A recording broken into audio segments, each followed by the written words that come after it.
সবাই শুনেন, কালকে বেলা 2টায় রাজা আপনাদের তলব করছেন। কেউ না আসলে কঠিন শাস্তি দেওয়া হবে। কি যে হইব রে আল্লাহ।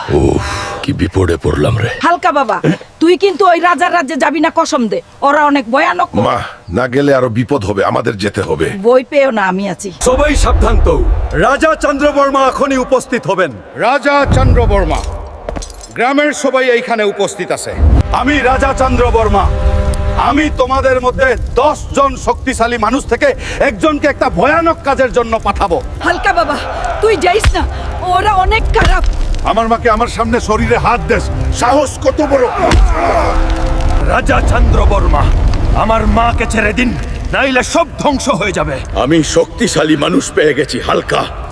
তুই যদি তোর মাকে আর আমার মেয়েকে পেতে চাস, তাইলে সেই ভয়ানক জায়গায় যেতে হবে। আপনার মেয়েকে চাই না, আমার মাকে চাই। আমি যাব সেইখানে। বন্ধুরা, লাইক, কমেন্ট আর সাবস্ক্রাইব করো পরের পার্ট দেখতে।